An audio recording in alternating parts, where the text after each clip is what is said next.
Ibad Allah, lorsque nous souhaitons acheter une marchandise, on se renseigne toujours sur celle-ci. On se renseigne également auprès du vendeur s'il est fiable.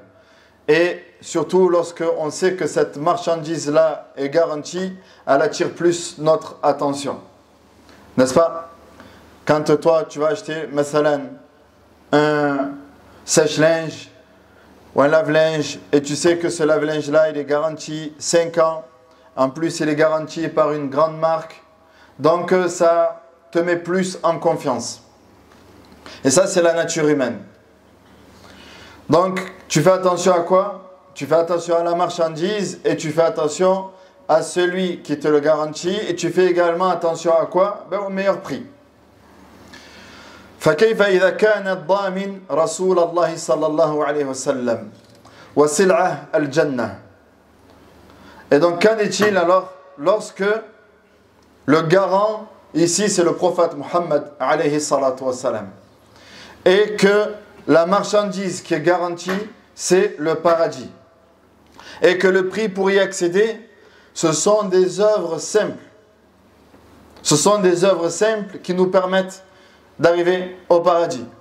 Car le paradis, c'est la véritable réussite. فَقَدْ فَازَ فَوْزًا عَظِيمًا. Vous avez entendu ça au début de la khutbah. Celui qui obéit à Allah et à son prophète aura certes réussi d'une grande réussite. Il aura atteint la véritable réussite. فَمَنْ زُحْزِحَ عَنِ النَّارِ وَأُدْخِلَ الْجَنَّةِ فَقَدْ فَازَ. Quiconque sera écarté du feu de l'enfer et accédera au paradis, aura réussi. La véritable réussite, c'est celle-là. C'est pas celui qui a réussi ses vacances ou pas. C'est pas celui qui a réussi son année ou pas. La véritable réussite, c'est quand tu rencontreras Allah, Rabbul Alamin, que tu seras devant lui et qui te donnera ton livre dans la main droite, que ta balance de bonne action sera plus lourde que celle des mauvaises, que tu franchiras le pont Sirat aussi rapidement que la lumière. Voilà la véritable réussite, ayyuhal ikhwa. Alors le prophète alayhi wassalam nous rapporte, comme il a été rapporté dans le Musnad de l'imam Ahmed, Al-Hakim dans le Mustadrak, Ibn Hibban dans son Sahih, d'après Uban ibn Samit radiyallahu anhu, qui a entendu le prophète alayhi salatu wassalam nous dire: idmanu li sittan min anfusikum adman lakum al-jannah. Garantissez-moi 6 choses, je vous garantis le paradis. Donc là, le prophète attire notre attention sur 6 actes. Il nous garantit que celui qui se tient, yudawim ala fi'liha, qui est constant sur ces 6 actes-là, le prophète lui garantit le paradis. Donc ici, tu as le meilleur des garants et tu as la meilleure des marchandises. Maintenant, il n'y a plus que... Tout dépend de toi et de mettre en pratique ces actes-là. Il nous dit premièrement, Usduqu idha haddathtum. Dites la vérité lorsque vous parlez. Awfu idha wa'adtum. Lorsque vous vous engagez, tenez l'engagement. Wa addu idha atumintum. Rendez le dépôt à son ayant droit. Lorsqu'on vous confie quelque chose, rendez-le. Ou alors soyez à la hauteur de cette responsabilité. Ensuite, il nous dit wahfadhu furujakum. Préservez votre chasteté. Waraddu absarakum. Baissez votre regard. Wa kaffu aw kuffu aydiyakum. Et ne faites de mal à personne. Donc ici, 6 points, 6 actes. En plus, bien sûr, des obligations de la prière, du jeûne, des piliers de l'islam. Mais là, le prophète, il te dit, écoute, tu vas aller au paradis. Voilà 6 actions à faire. Reste constant là-dessus. Et tu accéderas, Inch'Allah ta'ala, au paradis. Donc, premièrement, il nous dit, Usduqu idha haddathtum. Lorsque vous parlez, dites la vérité. Quoi qu'il en coûte. Tu as fait une bêtise, assume cette bêtise-là. Et ne cherche pas à éviter à travers le mensonge. Parce que comme on dit, la vérité, elle sera toujours là, elle sera toujours présente. elle sera toujours dévoilée. On a déjà parlé ici de Ka'b ibn Malik radhiyallahu anhu, lorsque il a été pris, on va dire, de fainéantise, de paresse, et qu'il n'a pas rejoint le prophète alayhi salatu wassalam lors d'une expédition. Et que le prophète alayhi salatu wassalam, lorsqu'il est revenu de cette expédition-là de Tabouk, il a demandé où est Ka'b, alors que les hypocrites étaient partis voir le prophète. Ya Rasulallah, shaghalatna amwaluna wa ahluna fastaghfir lana. Messager d'Allah, on a été occupés par nos familles, tu sais, ma femme elle était malade, le commerce je ne pouvais pas le laisser. Donc ils avaient tous des excuses. Et Ka'b lui a dit la vérité, il a dit Ya Rasulallah, j'ai pas d'excuses. J'ai pas d'excuses. Pourquoi je vais mentir alors qu'Allah subhanahu wa ta'ala va révéler une sourate qui va me dévoiler. Il a fait une bêtise, il a assumé. Et il est passé par la sentence. C'était quoi? Le prophète alayhi salatu wassalam ne lui a plus adressé la parole pendant 40 jours. Lui ainsi que tous les compagnons. Jusqu'à ce qu'Allah subhanahu wa ta'ala révèle la sourate, dans le verset dans sourate At-Tawbah. لَقَدْ تَابَ اللَّهُ عَلَى النَّبِيِّ وَالْمُهَاجِرِينَ وَالْأَنصَارِ. Et le verset suivant وَعَلَى الثَّلَاثَةِ الَّذِينَ خُلِّفُوا. Allah a certes accepté le repentir du prophète, des muhajirin et des ansar, ainsi que des 3 personnes qui sont restées en retrait. Allah a accepté leur repentir. Pourquoi? Parce qu'ils ont dit la vérité. Le verset suivant Ya ayyuhalladhina amanu ittaqullah wa kunu ma'as sadiqin. Ô vous qui croyez, craignez Allah et soyez du nombre des véridiques. Ne mentez jamais. Ne mentez jamais. Et il faut savoir, que Quraysh, avant l'islam, il pouvait avoir tous les défauts. Il pouvait avoir tous les défauts, mais il n'avait pas le défaut du mensonge. Ils pouvaient avoir tous les défauts, jusqu'à, comme vous le savez, enterrer leur fille vivante. Ça pouvait aller jusque-là. Mais lorsqu'Abu Sufyan, radhiyallahu anhu, alors qu'il était encore mushrik, il était encore polythéiste à cette époque-là et qu'il était face à Héraclius. Héraclius lui pose des questions sur le prophète Mohammed alayhi salatu wassalam. Il le questionne là-dessus. Héraclius, à la lumière de ce qu'a dit Abu Sufyan, Héraclius a reconnu la prophétie de Mohammed alayhi salatu wassalam. Il a dit si ce que tu dis est vrai, c'est un prophète. Alors Abu Sufyan a dit si ce n'était pas par honte du mensonge, j'aurais menti sur Mohammed. Mais c'était très honteux, très grave de mentir à cette époque-là. Alors qu'aujourd'hui, malheureusement, qui ne ment pas? Qui n'a pas menti? Pas dans sa vie. Qui n'a pas menti la dernière heure, là, juste avant de venir? Tellement on ment, on ne sait même plus, quand on dit la vérité, on ne sait même plus si on a menti ou pas. Le prophète alayhi salatu wassalam dit Iyyakum wal kadhib fa inna al kadhib yahdi ila al fujur wa inna al fujur yahdi ila an nar. Prenez garde au mensonge, car le mensonge conduit à la perversité et la perversité conduit à l'enfer. Et l'homme ne cesse de mentir. Wa yataharra al kadhib hatta yuktaba 'inda Allah kadhaba. Et l'homme ne cesse de mentir, de s'accoutumer au mensonge jusqu'à ce qu'il soit prescrit auprès d'Allah parmi les menteurs. Un kadhab. Il ment. Wa awfu idha wa'adtum. Lorsque vous prenez un engagement, tenez-le. Quel que soit l'engagement. Il y a les engagements qu'on a dans la vie de tous les jours, quand on se dit rendez-vous à 8h, 9h, mais après on arrive une demi-heure, voire 1 heure plus tard. D'accord? À tel point qu'aujourd'hui, malheureusement, qu'est-ce qu'on entend? C'est un rendez-vous arabe ou un rendez-vous... Ça en dit long. Ça en dit long. C'est-à-dire que c'est devenu, on le dit ça de manière pour plaisanter, comme le téléphone arabe. Pareil. Parce que c'est accompagné de mensonges.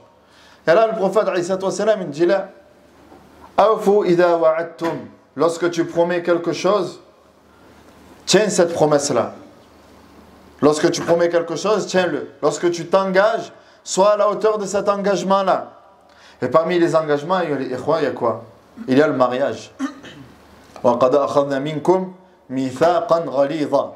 Allah subhanahu wa ta'ala nous dit alors qu'elles ont pris un engagement solennel avec vous. Toi, tu t'engages. وَعَاشِرُوهُنَّ بِالْمَعْرُوفِ. Tu t'engages à avoir le meilleur des comportements envers elles, conformément au verset où Allah subhanahu wa ta'ala nous dit dans Surat Nisa, et comportez-vous avec elles de la meilleure des manières, d'adopter le meilleur des comportements. Le meilleur de toi-même, tu dois le donner à ton épouse. Ça, c'est un engagement, ayyuha al-ikhwa. Wa addu idha tumintum. Lorsqu'on vous confie quelque chose, soyez à la hauteur de cette responsabilité. Ça veut dire quoi? Ici, on peut te confier de l'argent. S'il te plaît, garde-moi ça. Et quand tu viens récupérer, il y a exactement la même somme. Ou alors, on te confie un secret. On te confie un secret. Le secret, ce n'est pas pour que tu le dises à ton épouse. Et que son épouse, elle le dise à sa meilleure amie. Mais sa meilleure amie, elle va le dire également à son mari. Et son mari va le dire à son meilleur ami. Et ça ne s'arrête pas. Je t'ai confié quelque chose, je t'ai dit garde-le pour toi. Ouais, mais je l'ai dit juste à un tel. Et moi, je l'ai dit juste à mon mari. Subhanallah. Un jour, Sulaym radiyallahu anha, la mère de Anas ibn Malik, c'est une femme, je vous invite à lire sa vie. On a dans notre patrimoine des exemples chez les femmes. On va souvent se restreindre auprès des épouses du prophète alayhi salatu wassalam. Sulaym radiyallahu anha, elle a une vie, elle est subhanallah radiyallahu anha. Il faut faire des doigts pour elle. La mère de Anas ibn Malik. Un jour, elle voit son fils qui sort de la maison du prophète alayhi salatu wassalam et qui va vers un endroit. Elle appelle. Elle dit Ya bunay, ta'al, viens. Où vas-tu comme ça? Et Anas il dit je dois aller voir l'une des épouses du prophète alayhi salatu wassalam, lui transmettre quelque chose. Et elle lui dit tu dois lui transmettre quoi? Dans quel sens? Elle lui pose la question.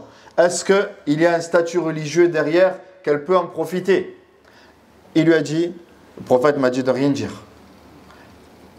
Anamouk, je suis quand même ta mère. Dis-moi ce qu'il y a à dire. Elle lui a pas dit ça. Elle a dit les âmes sukut. Donc garde le silence. Ne dis rien. Vous croyez que Anas ibn Malik, il est devenu Anas ibn Malik comme ça? Qu'il a rapporté autant de hadiths? C'est parce qu'il y avait sa mère derrière. Radiyallahu anha. Elle lui a dit alors ne dis rien. Et part. Là, il y a toute la curiosité, et surtout nous, dans l'époque de la térialité, où on aime s'introduire dans l'intimité de chacun. Là, on s'introduit dans l'intimité du prophète, alayhi salatu wassalam. Non. Garde le silence. Ne me dis rien alors. Je ne veux pas savoir. Voilà l'éducation des sahaba. Et ces trois points-là, là, le fait de dire la vérité, de tenir ses engagements, et d'être à la hauteur du dépôt, si on ne les met pas en pratique, c'est le signe de l'hypocrite. Ayatul munafiq, thalath. Idha haddatha, kadab. Wa idha wa'ada, akhlaf. Wa idha utumina, khan. Le prophète nous dit trois signes. Il y a trois signes qui font partie de l'hypocrite. Lorsqu'il parle, il ment. Lorsqu'il parle, il ment. Et pour mentir, il suffit juste de répéter tout ce qu'on a entendu. Et après, on croit qu'on se dédouane en disant Allahu a'lam. On dit, ouais, tu sais, le frère, ce qui paraît, il a dit ça, mais Allahu a'lam. Zama, parce que tu as dit Allahu a'lam, ça y est, tu t'es dédouané, ça compte pas. Parce que j'ai dit Allahu a'lam. Non, tu auras des comptes à rendre sur ça. Il suffit à un homme d'être un menteur, de répéter tout ce qu'il entend. Ou alors de proférer un mensonge que de répéter tout ce qu'il entend. Toi, tu as entendu des rumeurs, les bruits de couloir, ce qui se dit, et tu répètes, c'est un mensonge auprès d'Allah. Ya ayyuhalladhina amanu in ja'akum fasiqun binaba'in fatabayyanu. Élucider une information quand on vient avec une information, vous devez l'élucider, pas la répéter. Tu veux que je te raconte la dernière? Tu sais pas ce qui s'est passé? À ce qui paraît. Voilà, la phrase qui commence par ce qui paraît, dis-toi que la personne qui est en face de toi, c'est un menteur. C'est un mytho. Et nous, mais ça nous intéresse, ça. Donc l'hypocrite, lorsqu'il parle, il ment. Il nous dit, alayhi salatu wassalam, lorsqu'il promet quelque chose, il ne tient pas sa promesse. Et lorsqu'on lui confie quelque chose, il trahit. Ensuite, il nous dit, alayhi salatu wassalam, aruddu absarakum. Baissez votre regard.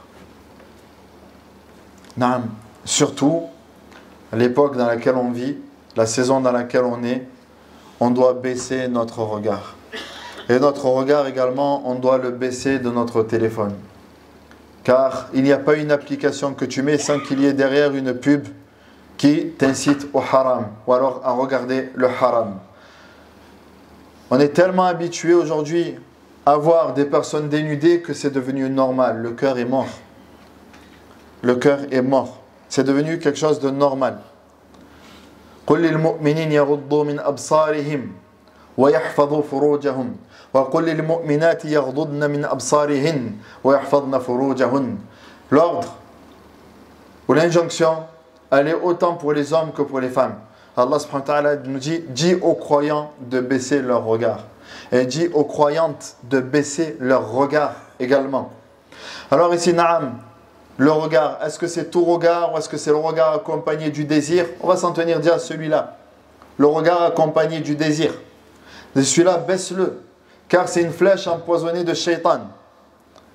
C'est une flèche empoisonnée de shaitan. Le premier regard furtif, le regard soudain, il est pour toi, comme il a dit le prophète, c'est-à-dire qu'il ne te sera pas compté. Par contre, le second, le deuxième regard, tu auras à rendre des comptes à Allah Jalla wa Ala.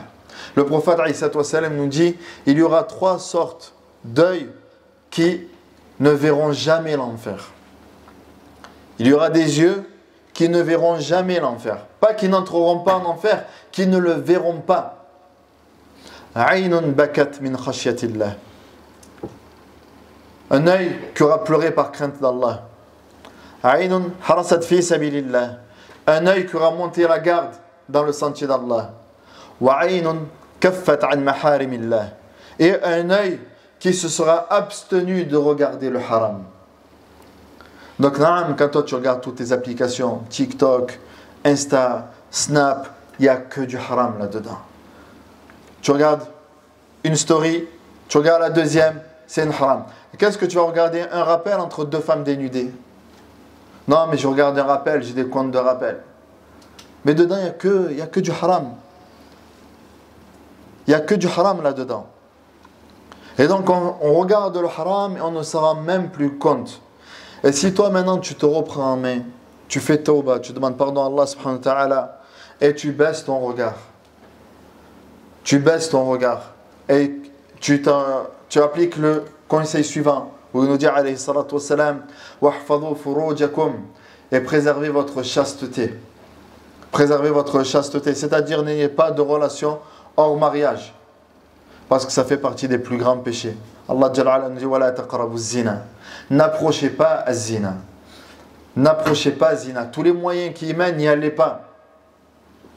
Tous les moyens qui mènent vers zina, n'y allez pas. Toi, tu sais très bien que, d'accord, on n'est pas né dans le din, on n'est pas né avec des parents qui nous ont enseigné la religion dès notre plus jeune âge et tout, d'accord?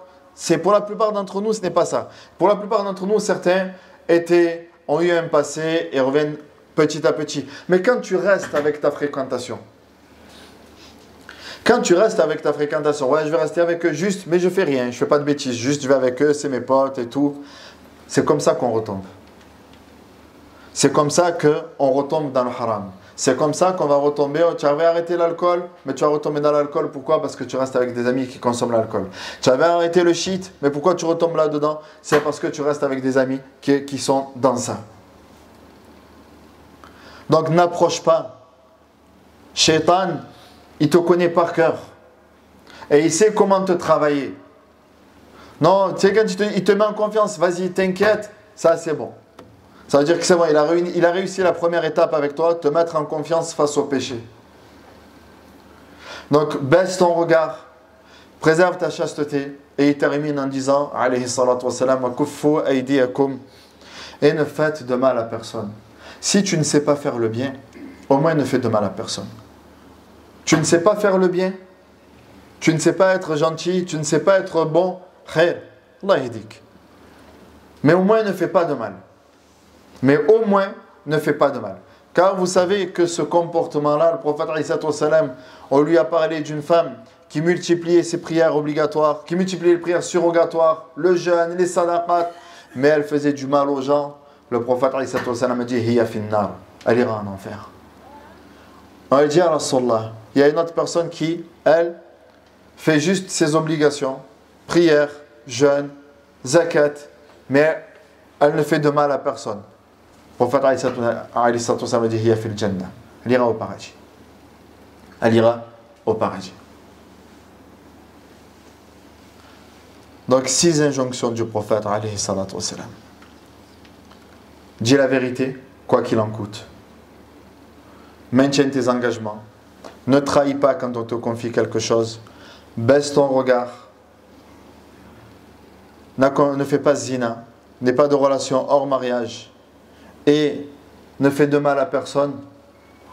Ça, et le prophète te garantit le paradis.